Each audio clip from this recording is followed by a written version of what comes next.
शूटच्या वेळेसच कोण तुला म्हटलं का वा प्राजक्ता वा? नाही, मला उलट म्हणतात ते एकदा खूप जण विचारतात तिला आज प्रश्न.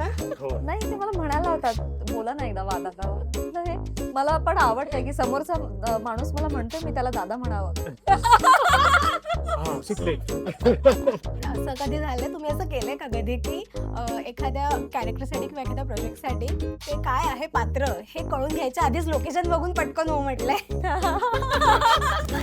मी जेव्हा थिएटरला पोचायचो तेव्हा हाऊसफुल झालेला शो असायचा, त्या गर्दीतून चालवायचं कोण मला ओळखायचं पण नाही. ओ नमस्कार, मी मधुरा शिदे आणि कलाकृती उडार तुम्हा सगळ्यांचं मनापासून स्वागत आहे. झी5 वरती लवकरच OTT प्लॅटफॉर्मवरती येणार आहे एक नवी कोरी मराठी सिरीज जिचं नाव आहे देवखेळ. आणि त्यानिमित्ताने माझ्याबरोबर आहे तुमच्या सगळ्यांचे लाडके अंकुश चौधरी आणि प्राजक्ता माळी हे कलाकार. Hello, hello. कसे आहात? मस्त. तू कशी आहे? मज्जेत. किती थकलायत बोलून बोलून? नाही थकलायत? एक्साइटमेंट आमच्यात आहे भरपूर. कारण प्रत्येक ठिकाणी एनर्जी सेम लागली पाहिजे, हो. असं वाटलं पाहिजे की आमची ही देवखेळ बघा म्हणून. येस. बरं मला सांग, तुझं लहानपणी म्हणजे अभिनेता बनायचं हे ठरायच्या आधी तुला पोलीसच बनायचं होतं का? म्हणजे आधीची जी फिल्म आली तिथेही पोलीस, आताही पोलीस, म्हणजे स्वप्न पूर्ण हाऊस पेटवूनच घेतोयस तू. हा, कपडे शिवलेत तर वापरावे वाया कसे घालायचे. आतापर्यंत जे कामं केली आतापर्यंत त्याच्यामध्ये काहीतरी वेगळं यावं अशी इच्छा होती. आणि माझी पहिली ही वेब सिरीज आहे, OTTवर पहिल्यांदा काम करण्याची Yes. ही सुरुवात आहे. आणि ती झी5 तर्फे झाली. आणि आमचे डिरेक्टर चंद्रकांत गायकवाड ही गोष्ट घेऊन आले. आणि मला असं वाटतं की एक्साइटमेंट ह्यात जास्त चांगली आहे की आम्ही छान सगळे कलाकार एकत्र आहोत. चांगली गोष्ट, चांगलं म्युझिक, चांगलं लोकेशन, गुहागर सारख्या ठिकाणी केलेलं. त्यामुळे आम्हाला खूप गोष्ट लवकर लवकर दाखवायची लोक. क्या बात आहे प्राजक्ता, पुन्हा एकदा आमच्या समोर येतेस एका छोट्याशा गॅप नंतर. काय एक विचार काय होता, म्हणजे वेळ का घेतलास इतका? आणि आता ह्या सिरीज मध्ये इथून आता परत एकदा यायचं समोर कारण काय होतं? हीच सिरीज का? बघ वेळ कलाकार कधीच आपण गॅप घ्यायचा असं ठरवत नाही. मला असं वाटतं कलाकृती आणि मेकर्स ते ठरवतात जास्ती. जे आता या घडीला करायला पाहिजे, हे इंटरेस्टिंग आहे, हे छान आहे. ओव्हरऑल काय म्हणणार एक प्रॉडक्ट म्हणून अशाच गोष्टी स्वीकारल्या पाहिजेत असं मला वाटतं. तर तसं काही बेटर नव्हतं आलं, हे आलं आणि हे अतिशय सुंदर आहे. कोकण आणि देवखेळचा बॅकड्रॉप आहे आणि त्याच्यावर एक मर्डर मिस्ट्री सॉल्व्ह होतीये. आणि त्यामध्ये माझं जे पात्र आहे सारिका निमकर, ते अतिशय इंटरेस्टिंगरित्या प्लेस झालेलं आहे की जी ऍक्च्युली मर्डर मिस्ट्री सॉल्व्ह करत नाहीये. रादर तिला वाटतं ही सॉल्व्ह होऊ नये, कोणी ह्याच्यात काही करूच नाहीये. परंतु ती विक्टिम पण आहे आणि संशयित पण आहे. आणि तिच्यामुळे हा अधिकारी पण गडबडला बिचारा. हा, तो का तसा झालाय. सो हे सगळं अतिशय इंटरेस्टिंग आहे. तर सगळ्यांना हीच विनंती की देवखेळ पहा झी5 मराठीवर. पण मला सांग की तू यातला नायक आहेस का देव माणूस आहेस? मला असं वाटतं की दोन्ही नाही, मी प्रतिनिधित्व करतो या गोष्टीचं की बॅकड्रॉप हा ठेवून आम्ही दरवेळेला वेगवेगळी गोष्ट आणण्याचा प्रयत्न करू असं मला वाटतं. आणि ही सुरुवात आहे वेब सिरीजची. आणि जेव्हा ही गोष्ट लोकांसमोर येईल तेव्हा त्यांना ही गूढ कथा बघायला मजा येईल.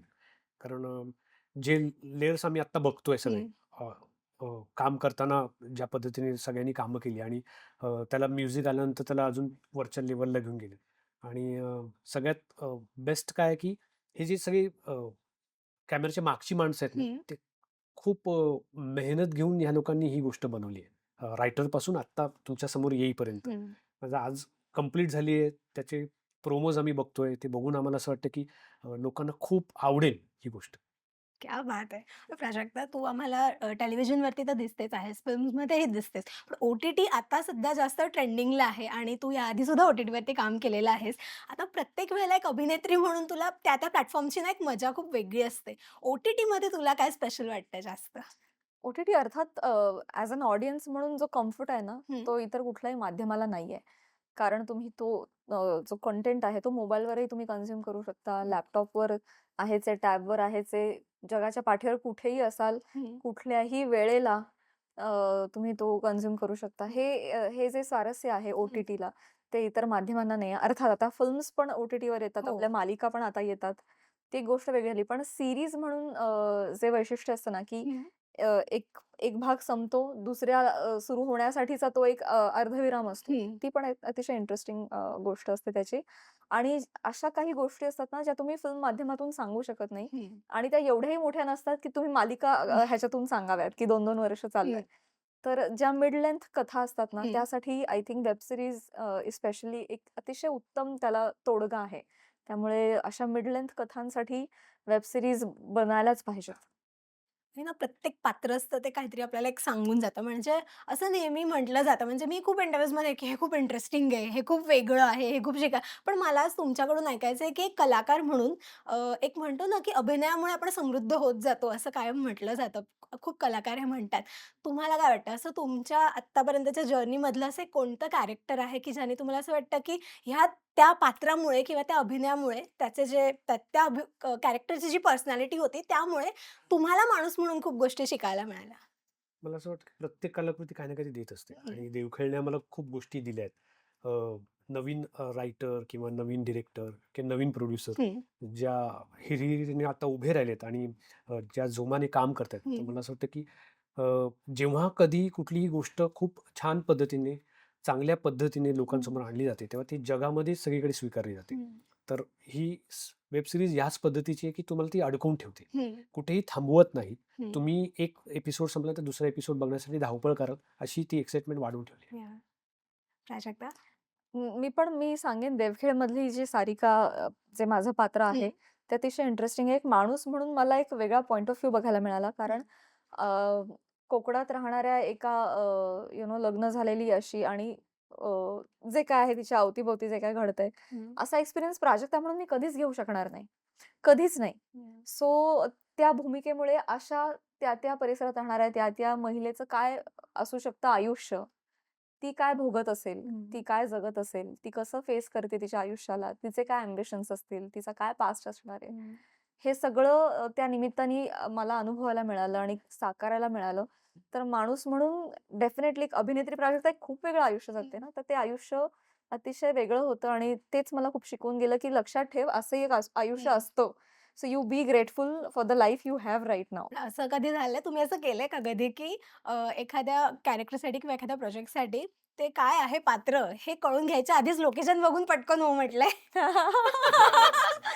नाही, असं नाही झालं. नाही, मला नाही. असं वाटतं की ती टीम बघितली जाते. हं. ती गोष्ट बघितली जाते. तर आम्हाला असं वाटतं की त्या टीमने बरोबर गुहागर निवडलं आणि आम्हाला आवडलं. त्यासाठी चांगलं होतं. जुळून आलं. जुळून आलं. देवखेळ झाला हा. काय मज्जा केली तुम्ही गुहागरला, की काही शूटिंगच्या आणि काही वेळ फार नाही मिळाला? मज्जा मज्जा केली? यांना श्वास घ्यायला फुरसत नव्हती. ते प्रत्येक फ्रेम मध्ये, प्रत्येक सीन मध्ये आहेत. हं. त्यामुळे बिचारे इतरांचा क्लोज चालू असताना फक्त त्यांना एक श्वास घ्यायला फुरसत होती. मी आहे निवांत आयुष्य जगते. ती मी गेली. बीचवर फिरत होती. काय काय खानावळीचं ते शॉपिंग जेवत केली. होती. हो, काजूचे काजू असे किलो आहा! किलोनी उचलले.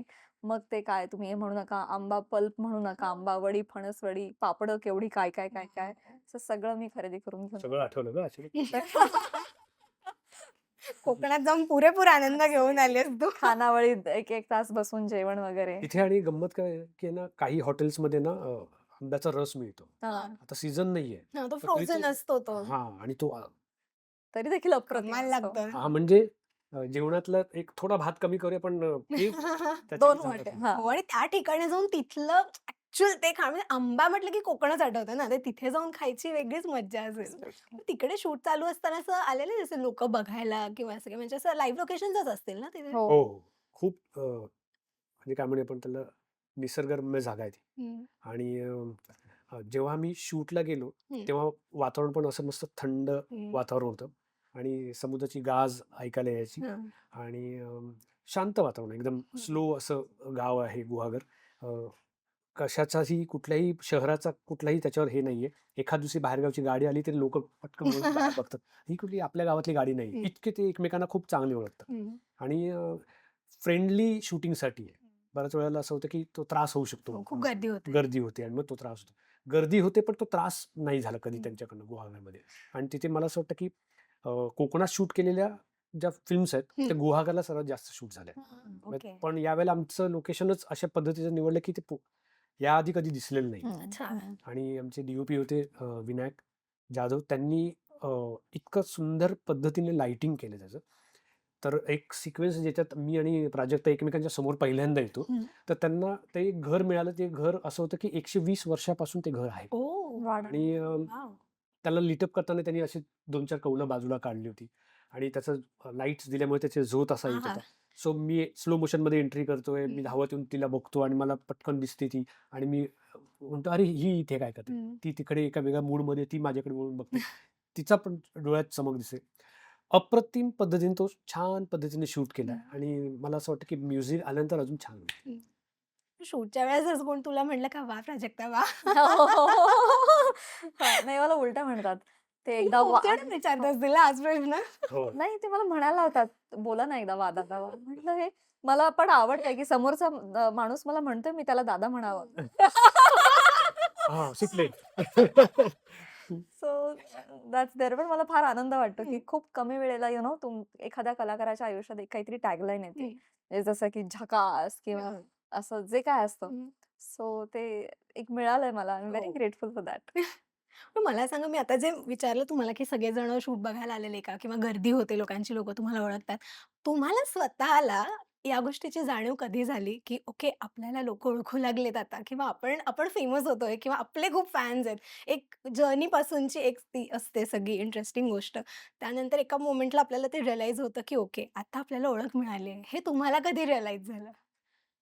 अ, मी जेव्हा काम करायला सुरू केलं तेव्हा हं, ऑटोग्राफची पद्धत होती. हं. म्हणजे खूप जनरेशन नंतर सेल्फी हा प्रकार आला. हां, त्यामुळे फोटो जरी काढला तरी त्याची एक वेगळी एक्साइटमेंट हो. असे की लोकं येऊन एक वेगळा कॅमेरा घेऊन यायचे एवढा हां. जड आणि तो त्यांनी फोटो काढायचे. हं. पण त्याच्यापेक्षा ऑटोग्राफने सुरुवात झालेली ही गोष्ट होती. आणि या ऑटोग्राफ आता ती खूप कमी झाली. म्हणजे 1% वगैरे असेल हो. कोणतरी येऊन सही घेतं. त्यावेळेला ऑल द बेस्ट नाटक जेव्हा मी करत होतो, तेव्हा हं. आम्हाला नाव ॲज सच आम्हाला कोण ओळखायचे नाही, हां. की अंध व्यक्तीचं काम करणारा मुलगा हा, ओके. ज्याला ऐकायला येत नाही तो व्यक्ती हा, हं, ज्याला बोलता येत नाही तो व्यक्ती हा, हं, असं ते बघितलं जायचं. मग तेव्हा Google सर्च पण नव्हतं, की बाबा हं, हा ह्याने काम केलेलं त्याचं नाव काय म्हणून. हं. सो मी जेव्हा थिएटरला पोहोचायचो, तेव्हा हाऊसफुल झालेला शो असायचा. त्या गर्दीतून चालायचं कोण मला ओळखायचं पण नाही. ओह! त्यामुळे मला ते हे वाटायचं. पण जेव्हा ते नाटक संपायचं आणि मग हां. लोकं यायचे एक्साइटमेंटने, मग त्यांच्या लक्षात यायचं, की बाबा अच्छा हा काम करणार मुलगा, हाच इथून गेला होता का? हाच आपल्याबरोबर ट्रेनमध्ये होता का? लोकलमध्ये, बसमध्ये हाच होता का? हे हं, असं त्यावेळची ती एक्साइटमेंट वेगळी होती. हं. खूप वर्ष लागली ते नाव तयार व्हायला, तर त्या नावाने ओळखायला लागले. प्राजक्ता? आय थिंक जुळून येते रेशीम गाठी नंतर हं. घडलं. हां. झी मराठीचे म्हणजे झीचंच कुटुंब हो. आहे झी मराठी. त्या मालिकेनंतर असं घडायला लागलं. क्या बात है! आणि सीरीज बद्दल मी फार काही विचारलं नाहीये, कारण का आता ते पाहण्यामध्ये जास्त मजा आहे आणि तुम्ही बराच वेळ तुम्ही त्याबद्दलच बोलत असाल. पण तरी सुद्धा जाता-जाता एक छान सगळ्यांना एक अपील करायचं असेल, की एक कारण देवखेळ पाहण्याचं, तर काय सांगाल?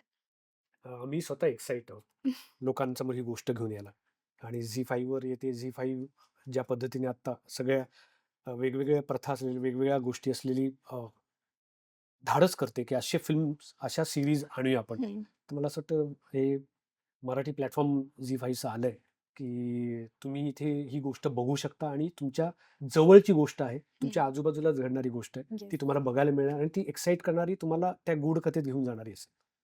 क्या बात है! आणि सहकुटुंब, सहपरिवार बघावी अशी ही गोष्ट आहे. म्हणजे मुलाला एक वेगळाच जॉनर आवडतो, आईला एक वेगळंच आवडतं, वडिलांचं एक वेगळंच काय ते, मुलीचं हं, असं नाहीये. हे सगळे जॉनर्स कुठल्या ना कुठल्या अनुषंगाने या वेब सीरीजमध्ये आहेत. मग त्यात थोडी मिस्ट्री आहे, सस्पेन्स आहे, हं. थ्रिलर आहे, ड्रामा तर आहेच आहे, भावनांची गुंतागुंत आहे, आयांना आवडतं तसं. त्यामुळे सगळ्यांना, कुटुंबातल्या सगळ्यांना आवडेल अशी ही सीरीज आहे. ज्याला एक परंपरांचा पण एक झालर आहे. मर्डर मिस्ट्री पण आहे. त्याला अतिशय लॉजिकल प्रॅक्टिकल व्ह्यू पण आहे हं. आणि अतिशय कमर्शियल अशी ही गोष्ट आहे. तर देवखेळ 30 जानेवारीपासून झी5 मराठीवर येतेय. जरूर पहा. ऑल इन वन आहे. हं. ऑल इन आणि वन. ना मला यातली एक लाईन खूप आवडली, की महाराष्ट्रामध्ये अंधश्रद्धेला नाही, श्रद्धेला खूप महत्त्व आहे. नाही, मी उलटं बोलते. स्थान. नाही, बरोबर. श्रद्धेला स्थान आहे. स्थान आहे. येस. अंधश्रद्धेला नाही. तर मला ही लाईन खूप आवडली. पण खऱ्या आयुष्यामध्ये तुम्ही तुम्ही किती मानता या गोष्टी? म्हणजे असं देवभोळं किंवा असं खूप नसतो आपण, आपला विश्वास असतो. पण आपण खूप असं हे नाही करत, की अच्छा ओके हे झालं तर हां, हे देवाने असं नसतं आपलं. आपण कुठेतरी थोडंसं काहीतरी आपलं म्हणजे लॉजिक काय तुझं लावतो. म्हणतोय? आपलं नाही, तुझं म्हणतोस तू. है ना? त्याच्यामध्ये आपण काहीतरी लॉजिक ओके, मी काहीतरी लॉजिक लावते. हं. तुमचं कसं आहे? अ, मनापासून आपण जी गोष्ट विचार करतो, हं, त्याला श्रद्धा म्हणायला हरकत नाही. हं, म्हणजे ज्याच्यावर आपल्याला कॉन्फिडन्स असतो किंवा आपल्याला असं वाटत असतं, की हे आपण खूप मनापासून ती गोष्ट करतोय. हं, त्याला श्रद्धा म्हणायला हरकत हं, नाही. अंधश्रद्धा कधी होते, जेव्हा आपण दुसऱ्याचं काहीतरी वाईट चिंततो आणि त्या निमित्ताने आपण ती श्रद्धा हं. ठेवतो, तेव्हा ती अंधश्रद्धा होते. ओह! हं, नाईस. हं. प्राजक्ता तुला काय वाटतं? मला असं वाटतं, की आपण आहे ना सतत आपली एक एक माइंड चालू राहायला पाहिजे हं, आणि सतत हा विचार केला पाहिजे, की हे इम्प्रॅक्टिकल, इलॉजिकल नाहीये ना हं, आणि ह्याचा इतरांवर चुकीचा परिणाम होतोय का? दुसऱ्यांचं आयुष्य खराब होतंय का? असं काही असेल तर ते हं, नाही मानायला पाहिजे. ते अंधश्रद्धा या झोनमध्ये टाकलं पाहिजे हं, आणि निव्वळ स्वतःच्या कामावर, स्वतःच्या हार्डवर्कवर, पूर्वपुण्याई, आशीर्वाद, हं, अ, वरच्या हायर ऑथॉरिटीजचा, हं, युनिव्हर्सचा एक गाईडलाईन म्हणून ज्या ज्या काही गोष्टी हं, असतील, त्या श्रद्धा या कॅटेगरीमध्ये टाकून त्या मी फॉलो करते. हं. क्या बात है! बरं, ओ-टी-टीवरती झालेलाच आहे डेब्यू. मालिका कधी करणार? किंवा मालिकेत आता परत एकदा मालिकेसाठी काय विचार आहे? मालिका आता सध्या तरी मी नाही करू शकणार. कारण जे कामं चालली त्या हं, कामामध्ये तेवढा 25 दिवस महिन्यातले आणि असं 12 महिने किंवा 2 वर्षासाठी आपण मी आत्ता सध्या तरी करू शकत नाहीये. हं, पण अ, मला बघायला आवडतात मालिका. हं, मी झीवरच्या मालिका सगळ्या बघत असतो. मला खूप हं, आवडतात.